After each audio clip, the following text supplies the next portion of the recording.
你想，其实人生就是在不同的经验当中，过去，然后所有这些经验都要在你的音乐里，其实是会渗透和表达出来的，才会打动别人。对，因为那个是真的，它就会打动别人。对，而且每一首歌，其实我是在讲一个故事，所以如果我对这个故事我是有一种体会的话，我理解那个主角在经历什么，他想说什么话的话，那我的歌就可以更能传达那个信息。因为听你讲妈妈的故事会比较多，讲爸爸的就少一点。我只是在一开始说，我觉得他很会起名字。对啊，这个名字起得好棒，而且在某种程度上非常契合你，也不知道是人越长越来像自己的名字，还是这个名字越来越我不知道。对，可能互相有对，你觉得父亲对你一生最大的影响是什么呢？其实真的很奇怪，他离开了之后，因为我常常会想他的，对我反而现在就越来越能体会到，或者理解他以前可能就是说的一些东西啊，或者比如说他经常对你说什么？他呢，就好多年来可能从我10几岁左右的时候，他当时就开始研究易经，一直研究到最后的，对，所以然后就常常跟我们说那些卦象啊，那很多那些很深奥的东西，那以前10几岁，也就是兴趣不在这种东西上面嘛。那当然 OK， 他说听，可是完全听不懂，没感觉。可是这样累积下来多年来的，他一直在说这些东西。那现在慢慢，好像有感觉了。比如说，首先从我这个名字，那我就这个比较就直接了，就这个君子褒辩这个，然后后来我又用我这个名字那易经的这个东西，然后就把这个题材放在我很多的一些作品里头。那首先是可能从我20年前做的那个写真集，一些照片，我想OK， 我就用好酷啊这个名字易经啊什么的，然后就我拍一些照片是在我没什么穿衣服，然后把豹子的那种纹路就是画在这里身上，然后就像一头豹子这样拍照啊，然后就慢慢偶尔就会运用一下这个君子褒辩的这个题材，那现在甚至放在我的音乐里头。那这一次呢，这个大秀一场呢，其实我3个 part 那个三部分，其实是一个卦吗？对哪个卦呢？中间那一段就是革卦，就是君子褒辩的，其实它是来自于这个部分。那因为而且那中间这段我就放我这个新歌的这个部分，怪不得这么顺。对，我墨猫的那些元素褒辩全部放在这个里头。那革卦呢是从2个卦组合起来的。上面是离卦。我有没有搞错？我也不懂，我也不太懂。下面是离卦，上面是兑卦。OK， 因为离卦是一个火的卦，对，离火。然后都说上面是离火运，对，上面是水。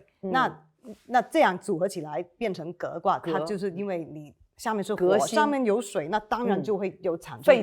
变化，对，变成沸腾起来。那所以中间是用了这个革卦，我前后呢就是兑卦跟离卦。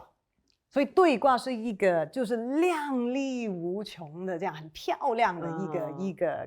现象。那前面的我就用了这个。你这么一说好有道理啊。为什么这一场秀我觉得设计得很好？就是它的那个能量的转换很顺畅，然后但是又给你带来惊喜，原来这个背后还有这个易经的作为一个理论基础，对呀，所以这个就要感谢我爸爸了。是啊，真的，就爸爸一直在研究这个，而且你看这个易经这2个字也很有意思，就是研究变化的，是，对啊，易经就是研究这个世界变化的一部经书。对，然后我们这一次组了这个 Master 的乐队，我们写了几首歌，有一个3部曲，那暴变，然后也有一生烟火是另外一个作品，然后有一首慰藉未来的未，然后记呀，然后也是一个卦象的来自卦象的，是最后64卦最后一个，然后还有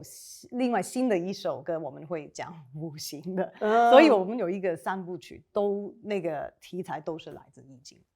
我就呼应你一下，因为我在巴黎要做一个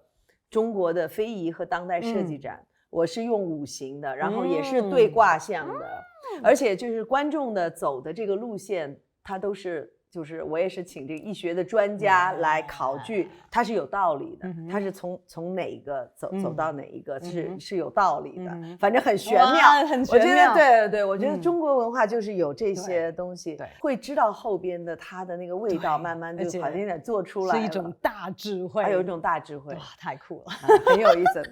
对，这个我当时我在想，哎，我觉得真的编排的好棒啊，就是觉得这个能量很顺的，很顺的。那当然，最后一幕也是很感人的，就是如果说第2幕的是这种热水沸腾的感觉，都气化了哈。最后一个段落是反而是沉静下来，很往内心走的啊。是的，很往内心走的啊。然后这次就特别设计了一首歌的部分因为我妈妈最喜欢就是当你老了，这是赵赵写的那个歌，是对，然后我就翻了妈妈以前很漂亮年轻时的照片，然后就献给她。好像张国荣也是说她是最完美的女人啊，确实你能够完全看出，而且她是那个时代很少见的职业女性，对吧？而且她并不是一个传统上在家里每天宝宝做饭，然后换尿布，她不是那样一个妈妈啊。你小时候会觉得有这样的妈妈会有压力吗？哇，不会，她是我的偶像啊，就是我的女神，唯一的女神就是我妈妈，因为她就是又漂亮又有品味，然后气质又好，然后又很能干，很威风这样子，然后又是一个好妈妈，对啊，所以我很崇拜我妈妈。那天晚上妈妈也很感动吧，全场都在跟着一起唱，是。妈妈跟你有没有过那种母女之间的有斗争的时候？你青春期的时候有没有跟妈妈有？我基本上没有叛逆过的，我一直都很乖。没有吗？我最叛逆就是在我的工作上面叛逆就是比如说做那种很大胆的东西。对，我就在想，你出道的第1张专辑，那个时候全身莫文蔚啊，就是全新的意思，因为广东话里面全新全身是差不多。